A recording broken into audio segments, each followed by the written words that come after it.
'cause they can wait for a moment. There you go. Can you see what happens when you start getting listeners involved in choosing the music? Anyway, thanks very much. There you go. Right, it was a bit of a rush job. We want to try and get Charlie in for the last hour. Charlie's here with us. Thanks for coming in, Charlie. Cheers, mate. Charlie Bell is the author of Picking Up the Brass, and you obviously had a little bit of a chat off air, but you're a Manchester guy. Yeah. A local guy, aren't you? Grew up in Moss Side, yeah. Yeah, both of us too. Yeah, round the corner apparently from each other. Yeah, we both grew up round the corner. Although we won't name the years, but you are kind of slightly younger, aren't you? Yeah, I think you might have known one of my older brothers, mate. But you still... I'm going to talk more about it, but of course, the book in brief, just tell us in brief what the concept of the book is and where it all came from. Well, all it was, myself and my mate Ian, both ex-soldiers, we decided that sort of all the military genre books always tend to be by the SAS or about the SAS or the memoirs of like retired brigadier generals or whatever, and they're always very serious. And Spike Milligan was pretty much the only one who wrote funny memoirs about his time in the army, and we decided that there was a place for another Spike Milligan type book. So we got sat down and decided to write the book and make sure that there's no serious points made in the book whatsoever. It's entirely humorous. And one thing that strikes me, if you're talking about Spike Milligan, probably a fantastic book title. One of his was called Hitler, My Part in His Downfall. Yeah, and then his next one was Mussolini, My Part in His Downfall. That's right. Yeah. So you've ended up taking, you did 10 years in the forces. You come from a military family, don't you, and all that. So you've got a. Well, is that true? You've got a bit of a. Well, I had an older brother. My older brother Joe. He lives in Australia now. He was in the Marines and he was in the Falklands. A bit older than me. And so when I was 16, I was supposed to go to college. That was the plan. I'd done well enough at school to go to college, and I just decided I didn't want any more. So. It seems weird to say it, but it seemed like an easier option to join the army. Yeah, I mean, when I say you come from a military family, I don't want to create a picture of you sat in Moss Side at the dining table with your dad at the end of the table. The RSM. As a lieutenant colonel, going, when you go and join the army, boy. Yeah, the whole family used to just march around up and down Platt Lane, yeah. But as you say, did you feel like maybe that would be a bit more adventurous for you than go to college and doing stuff that was more academic? I'd like to think that I was being adventurous when I joined, but for me personally, it honestly did seem like an easier option. The corps I joined, it was like a technical corps anyway, the Royal Corps of Signals. So I actually went to a college for 2 years anyway to study, electric principles and what have you. So there was a bit of the education, and so I was able to slide that past my mum because my mum wanted me to go to college. But I mean, what year would this have been then? I joined in September '85. September '85, yeah. So it's just after Live Aid. That's if that places it sort of. Yeah. Well, at that very time I was lying in bed with flu, but never mind, you don't want to hear about that. Live Aid, yeah, I remember that's kind of what was going on in the world then, the Thatcher years, wasn't it? Yeah, it was all pretty bleak at the time. Miners' strike had happened the year before. That's right, yeah. It was all pretty bleak. And jobs weren't, that easy to come by, were they? Well, big cities, big cities like Manchester and Liverpool, were great recruiting grounds then because, as they're starting to become again now, I suppose. Because jobs are thinner on the ground. Just digressing a little bit, I was talking to someone, we were talking about the recession and stuff, and you may remember, I was saying, do you remember on the news, it was awful, on the news, they had a big clock that would say 1,000 jobs gone here, 1,500 jobs there, and every night on the news you would watch them. There was bang, bang, bang. Yeah, I remember on the news at 10 they had it like a map. There was a red map and a blue map. That's right, yeah. And the red map, they'd say 10,000 jobs gone at Kellogg's, and then the blue map would go, but there's a guy started a paper round in Derby, That's right, yeah. So I'm sure we've plenty to talk about. It's going to be interesting. Stick around, we're going to try and keep Charlie here. Charlie Bell is the author of Picking Up the Brass. Of course, we'll be putting links on the website telling you where you can get the book and stuff. We'll be back right after this. It's gsfcuk.com.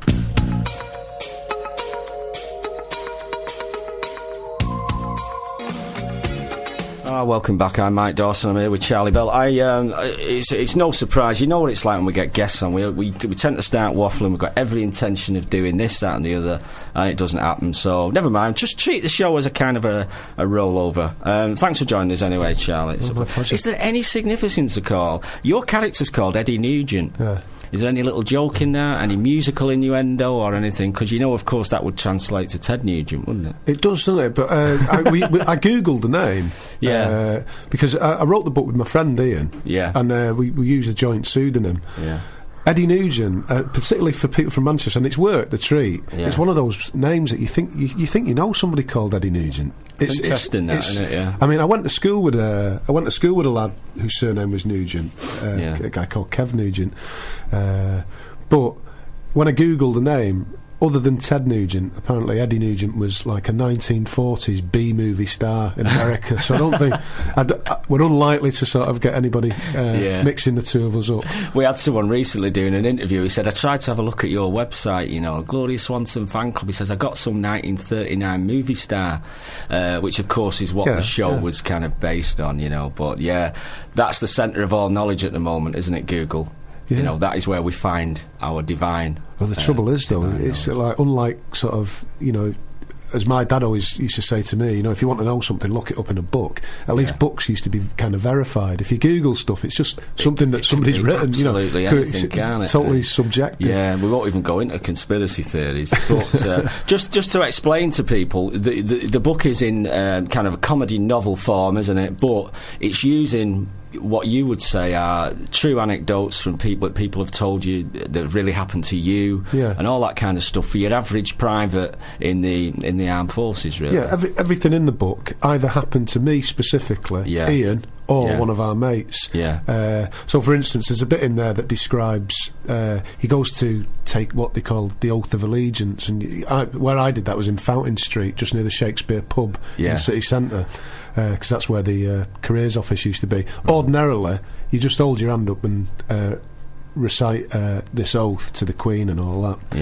Yeah. And you're out of there in 3 or 4 minutes. But a mate of Ian's, he met this mad guy who kind of had him doing press-ups and stuff while he was in his suit, you know. Yeah. So that was a bit funnier, so we've stuck that in. You know, my own experience wouldn't have been very funny, so... Yeah, I see what you mean. I can see the idea of it. It sounds fantastic, because, you know, you're getting it all together in one, aren't you? It's kind of... I mean, but what did you find it initially... was it what you expected going in the forces in 85? That, you know, you maybe were looking for...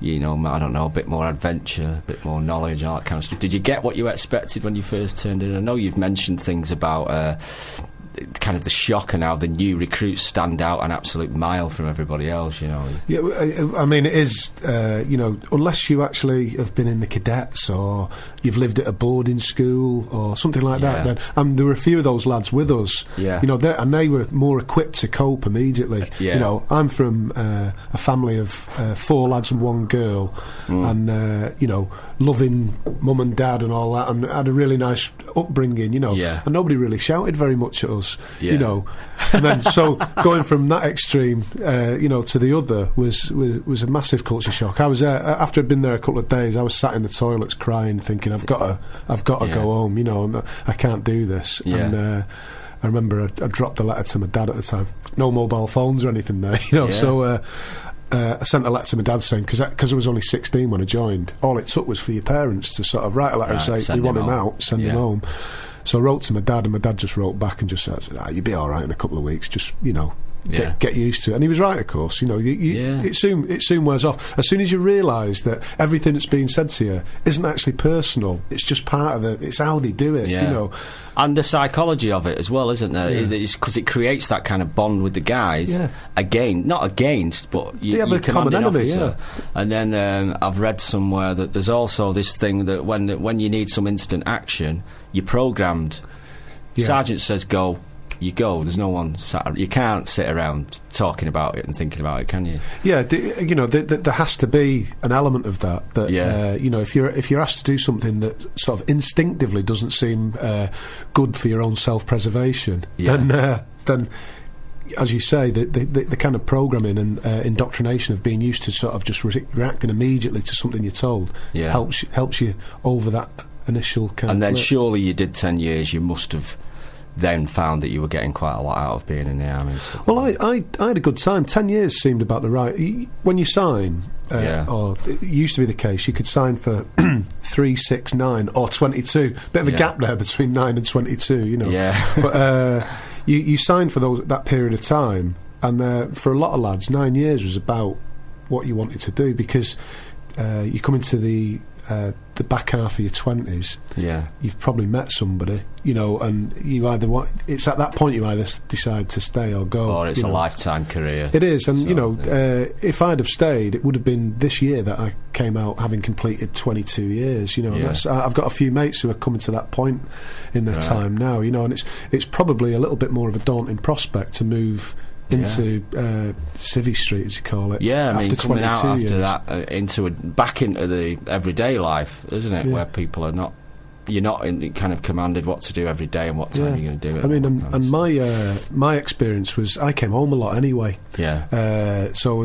I used to come home and do quite a lot of clubbing in Manchester. Yeah. So when I left, it's different for some lads. You know, they haven't got that safety net of friends and family. Yeah. And it's just, statistically there are quite a lot of homeless people who are ex-forces. Have a forces background, because they've never paid a bill, they've never had to sort their own food out.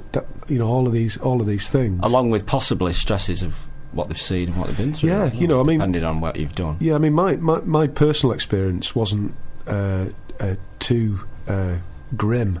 I did a couple of years in Northern Ireland, and I went to Rwanda with the United Nations just after the massacres had occurred there in '94. But other than that, I came away quite unscathed, I think, fortunately. Yeah, but you could end up anywhere.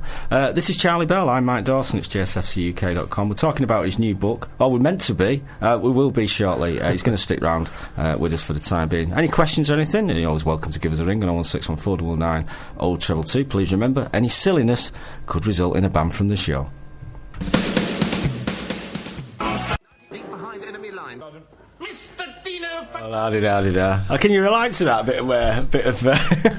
Well, do you know, it's perfect, because a lot of the army is kind of, you know, a bit Python-esque, some of the stuff that they have you doing. Yeah. And you know what, looking at this stuff, I was looking for that little sketch in the yard that we were talking about earlier, you know, with Michael Palin screaming at these soldiers.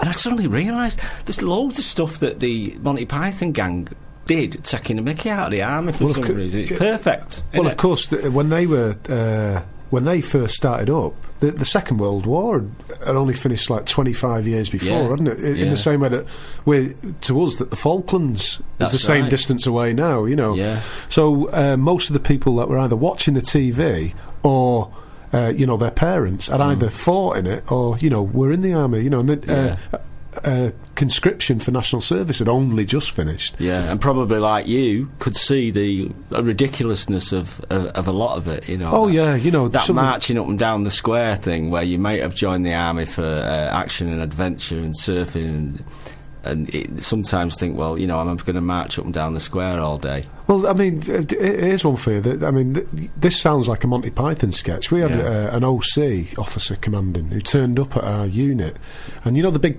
camouflage nets that they put over the vehicles? Yeah. Well, you know, one of your jobs, your kind of weekly jobs, was to make sure that was in order. Yeah. So all it was a big net with squares of camouflage material on it, and you'd kind of zip tie them on and make sure they hadn't been ripped and stuff. Anyway, he'd been on some course or something, and when he came back, he decided that squares weren't naturally occurring shapes in nature. So we had to take all the squares off, cut them in half, and make triangles and put them back on randomly, because triangles were naturally occurring shapes in nature. I don't know where, but we did all that, and you know, you could hear us moaning hundreds of miles away. But a year later, we put them all back the way they were. You know, and that did you? Yeah, unbelievable. A lot of it seems that way. A lot of it seems like sometimes you know, with kind of these tasks are set. You know, what's all that with the boots and the spoon and all that to get your boots shining? I mean, you know, what you've got is, obviously, you've got a bit of a paradox in that if you've got soldiers and you've got no war to fight in, you've got to keep them busy, haven't you? That's right, yeah. You've got to think up things to keep them busy. But all of that, the boot bulling and things like that, is just to kind of mess you about and put you under a bit of pressure when you're in training. So I understand the concept of that. They'd have you cleaning bins so that there was nothing inside of them. Despite the fact that that's what a bin is for, to put things into. Yeah. So there was like, so when you do join the army, presumably then that is the end of your control of where you're going to be and what you're going to do. I presume someone comes to you and says, right, you're in that unit and that's where you're going. Absolutely. Is that how it happens? Yeah. They used to fill when you finish training. They used to call it a dream sheet. Because you can actually apply to go to particular places. Join particular units, and they call it a dream sheet because the chances of you getting the ones that you want. So everybody'd be putting on there, I want to go to that signal squadron in Cyprus, for 2 years. Everybody would apply for that and think, fantastic, that's where I'm going. And all of a sudden you're like on an armoured division tank regiment on the East German border, in the middle freezing. Of winter, with your hands over a kerosene eater. Yeah. I mean, in seriousness, I mean, sometimes I know people will say, it's wrong, we're taking these young lads to war and stuff like that. And I know that, as far as I know, guys in the armed forces will go and do the job to the utmost of their ability, but you can't always agree with the job in question. Does that kind of happen? Do you think guys who maybe, for example, go to Iraq or whatever, sit there and go, right, I'm here, I'll do the best job I can and stay alive, but I still don't think, politically. I think that, by definition, soldiers are supposed to be apolitical. But how can you say that about somebody? It's just not possible. You're obliged to keep it under your hat. But of course. And a lot of the guys I speak to who are still in, lads that I was in the army with, who are still there now, say the same thing. That, and it's interesting that that seems to be the general opinion in public as well, is that nobody's got anything against soldiers per se. Exactly, that was my point. But they shouldn't be in Iraq and Afghanistan. That happens to be what I think as well. But interestingly, during the 80s, but being sent there, you would go and do your job as best you because could, in the end, they're all grown-ups and they've signed up to whatever time they've decided to be in the army, and they've took that oath of allegiance. So it is also fair to say that if you don't want to do that, then you should leave. If your conscience doesn't allow you to do what you're being asked to do, then your option is to put your hand up and say, I'm leaving. In the same way as you might get instructions down from the managing directors at work and go, what a load of rubbish this is, when you get on with it and you do it as best you can. Yeah, I mean, saying that about the people's opinions tend to be that there's an American phrase, and typically because it's American, it makes you cringe a bit when they say it. But they're using the expression "love the warrior, not the war." Yeah, in that sort of they're saying we've got nothing against soldiers, but the war is wrong. But typically because it's American, you cringe a bit when you hear something. Yeah, of course. Well, if you've just joined us, this is Charlie Bell. He's the author of Picking Up the Brass, and of course he probably knows his stuff. He was in the army for 10 years, and he's wrote his book of kind of anecdotes and stories. We'll be back after this. Plenty more to talk about. See you in a bit. Oh, welcome back. It's GSFC UK. I'm here with Charlie Bell. We're just talking about his new book. Well, it's not that new. I mean, it was self-published, wasn't it? And it went off the shelves. And you were just talking about not the reason, but surely you have to write a book like this in the words and language of the soldiers, else it sounds silly, and that includes naughty words. Yeah, well, swears like a trooper is a phrase that has a basis in reality. Yeah. And I mean, it's like, when you're watching, say, The Bill or EastEnders, or, if you ever happen to sort of not have the remote control around and it's on. Yeah. And the authenticity just isn't there, is it? Because not. You sort of think, is that how people talk in a pub? In an East End pub full of, like, big, hard, skin-headed guys? Yeah. So that people don't say blimey and cripes and stuff like that. You know? And of course, by nature, your book is about the army, and there's a lot of language there. They're all guys, and not all guys, of course. It's a terrible thing to say, but it's a bloke's kind of world. It's a macho world, isn't it? But you're right to say all guys, because in the mid '80s, the where I did my training and the first 2 or 3 years, it was all men. Women didn't train at the time with the blokes, which of course they do now. Yeah, I mean, they're in separate accommodation, but they do train together. Do you think there's any changes in behaviour in that respect, in terms of language, or would the girls tend to go along with? I think there's actually been like a total cultural sea change, and there was a documentary on the other night about he was like he'd gone undercover, this guy, as a soldier, and it was about they were basically investigating bullying in the forces, and the army promised a couple of years ago that was it after Deep Cut, that there would be no more bullying, and he was investigating this, and the stuff that he was saying was bullying. I was just like, and most of the guys I was in training with were just incredulous that, like, wow, he was saying, he was talking to the camera, quietly, and saying, well, this morning they were shouting at us. You're thinking, hang on a minute, I don't think that constitutes bullying. I think, but things have changed, because if you think, in the mid '80s when I joined, I left school. I left a school where you got the strap. If you were naughty.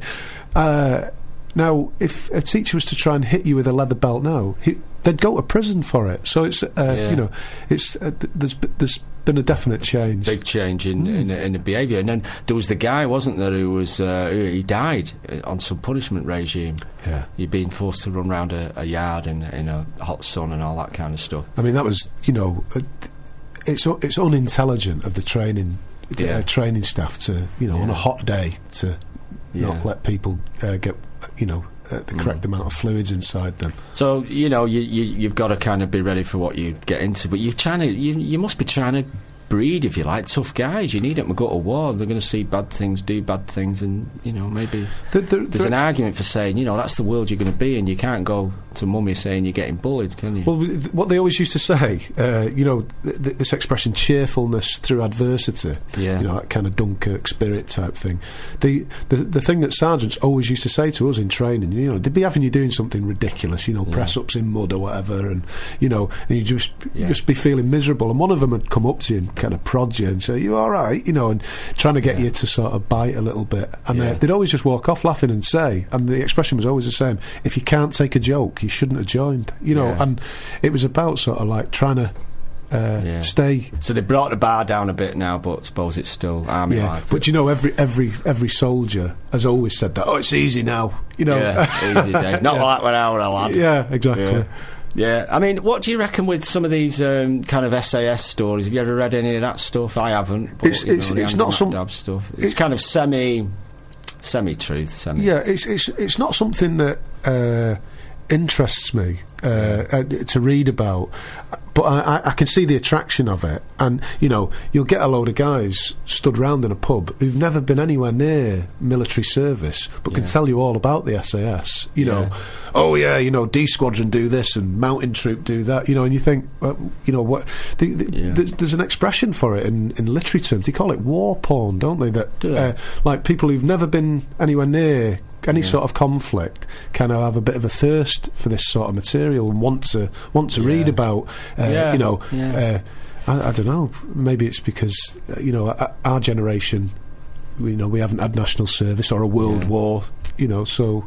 And maybe it's not always a good thing to be there, I mean, I've done some interviews with war veterans and stuff from the Second World War and stuff, and you're talking about guys who are now, I don't know, they must be in their mid-80s, stuff like that, and I don't think I've ever told anyone this, certainly not on air, but when I did one of the interviews, one of the guys was talking to me about his mate dying during an attack at, I think it was during D-Day or something like that.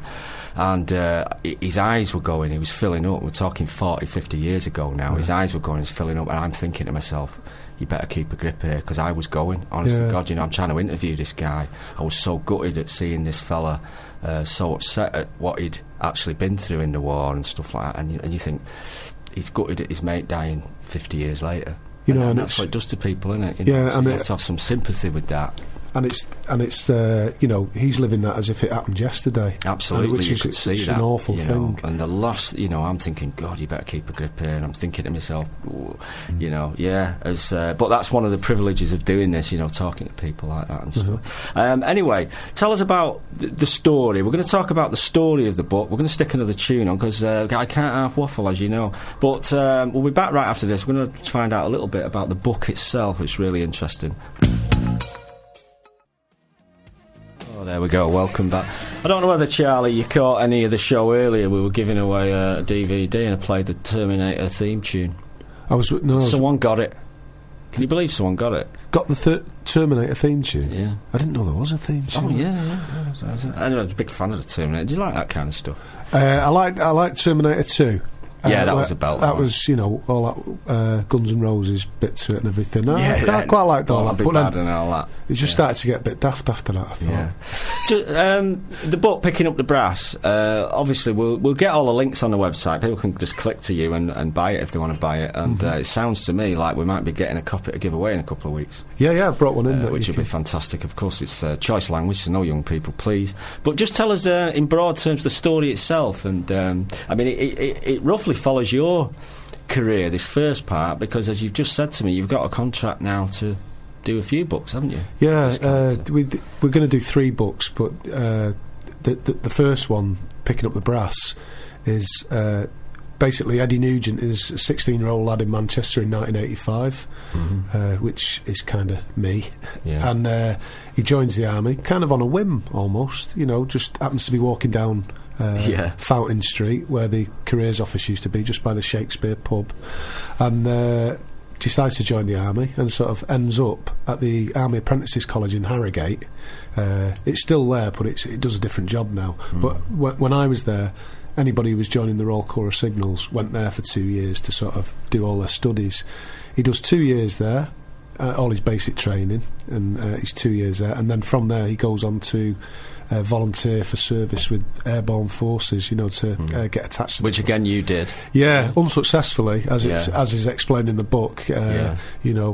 My skinny Mancunian legs weren't quite up to sort of some of the rigours that were being asked of me when I was 18. I mean, it sounds like a really interesting story, not just for the fact that it probably reflects the time as well. I mean, in my weird imagination, I'm starting to imagine it in a film way, and the kind of music in the background. We were talking earlier, weren't we, about for those that don't remember, 79, and I'd had a job. I'm a bit older than you. I'd had a job and got myself tucked in, but the Thatcher years came in, jobs going and all that kind of stuff, and that it would probably reflect all that. Yeah, well, it was bleak.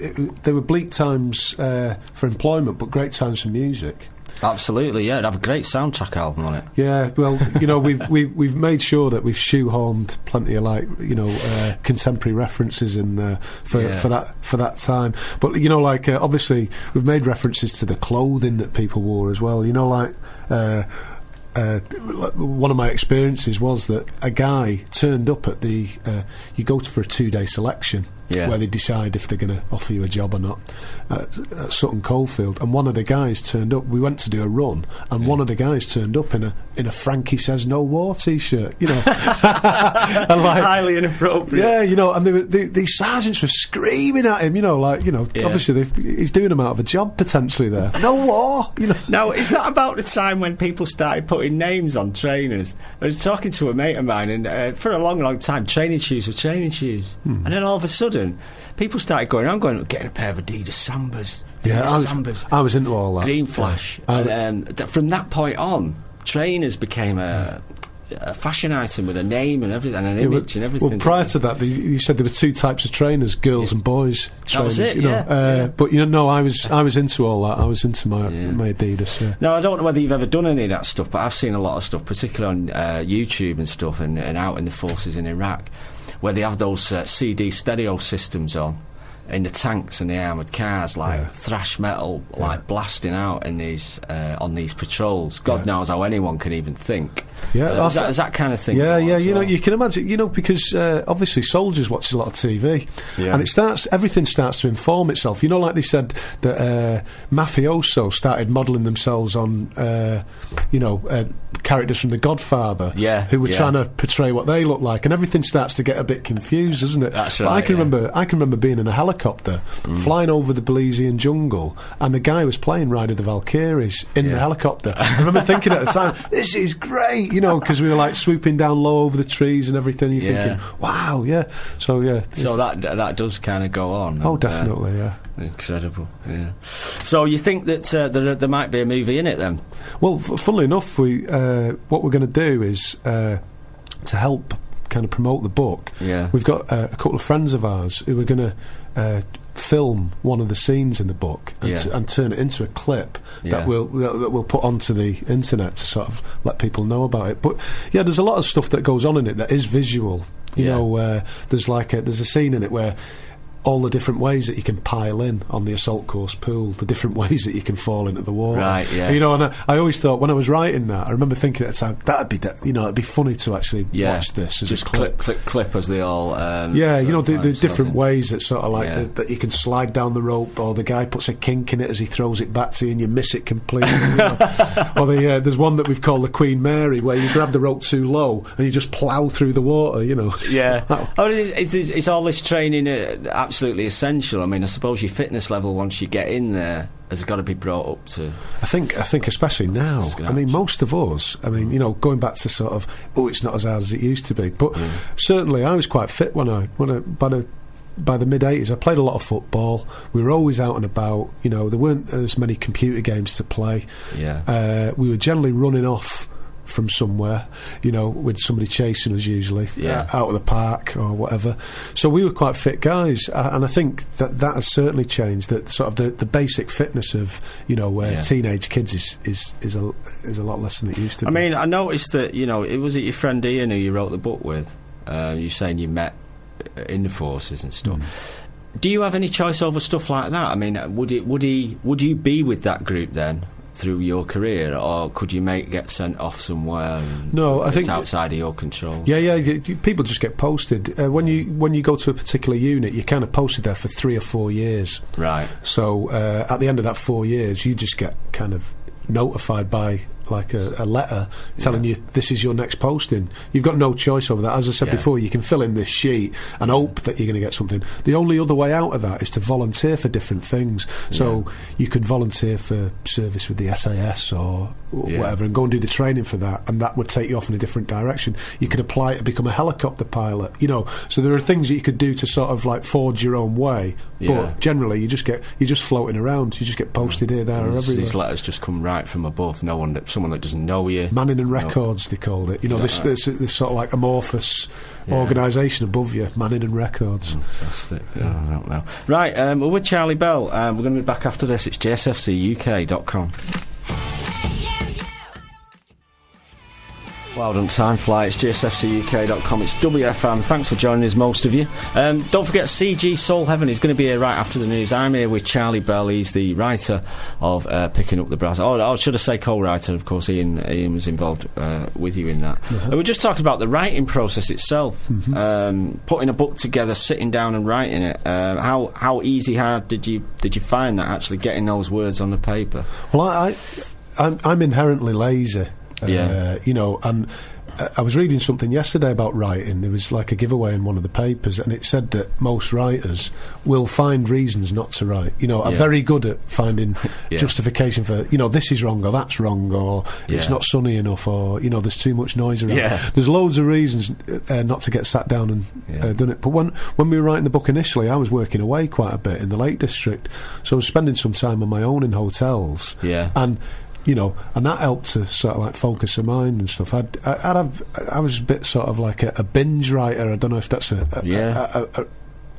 appropriate phrase, but where I'd do nothing for a bit and then just have a bit of a splurge on it and maybe get 3,000 or 4,000 words down, you know, and just think, oh, that's come really easy.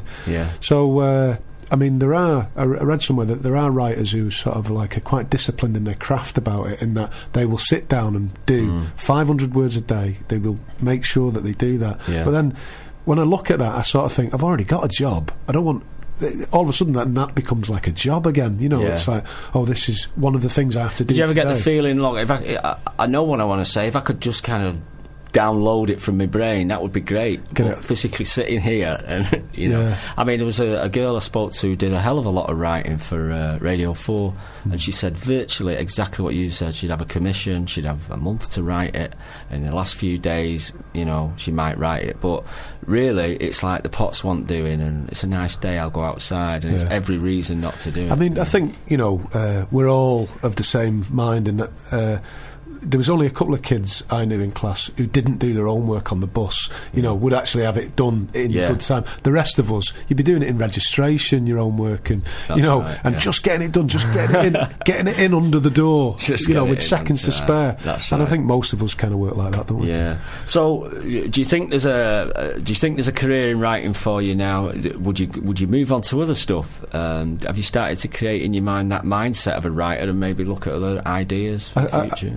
I still think of myself as a part-time writer. I'm you know, I've got a full-time job. Yeah. And writing is something that is almost a hobby, but has obviously started to, you know, bear a little bit of fruit in regards to getting a publishing deal and things. Yeah. But yeah, I'd love that to be my full-time thing. To sit. Which, like you say, it sounds like one of those kind of fantasy jobs. You know, like being in a band, or it is, isn't it? Really, but the money, as we were saying earlier, the money is for the cream at the top, and really the rest of it is. I think if you look at the kind of book buying preferences of the British public now, you know, unless you know, like. How can you compete with, like, you know, Jordan, if that's what, you know, people want to read a book that's been ghostwritten by somebody Jordan knows under her is effectively pseudonym. Branded, isn't it, really? Yeah, well, you know, those are the books that are on the top. You know, I think there was some statistic that said Jordan's book had sold more than the rest of the top 20 books combined, you know. Incredible. So, you know, if you're looking to make a living out of it, I think you're in for a hard life. Just like music, we'll take what we're spoon-fed, won't we? And we'll go, oh, thanks very much, that'll do, without often looking a little bit deeper into the kind of the niche market. It's important to say, as time marches on, we're heading towards the news now. I'm speaking to Charlie Bell. He's wrote Picking Up the Brass. Right, mondaybooks.co.uk, is that right? That's your publisher. Yeah, that's right, yeah. People can't wait until we give you a copy. mondaybooks.co.uk. It's available on Amazon. And of course, we believe it's in Waterstones in Manchester as well. And all the links will be on our website. So, should you want to have a read of that, if you're an ex-soldier and all that kind of stuff, I'm sure you'll find it really, really interesting. Time's marching on. CG is going to be here after the news. Probably just squeeze in another tune, and then that's going to be it. JSFCUK.com, Gloria Swanson fan club. Please remember, we're still looking for those little doggy. We're looking now in the High Peak area. A little dog was sold with the same description, so keep an eye on the website, JSFCUK.com, and the links to Charlie's book. The news is coming up in about 10 seconds. Charlie, thanks very much. Thanks a lot, Mike. Really appreciate you coming in on the show. And, of course, we'll get all that on a podcast, I would think, in the coming weeks. The news is here in 3 seconds. We're going to be back 11 o'clock next week. Bye.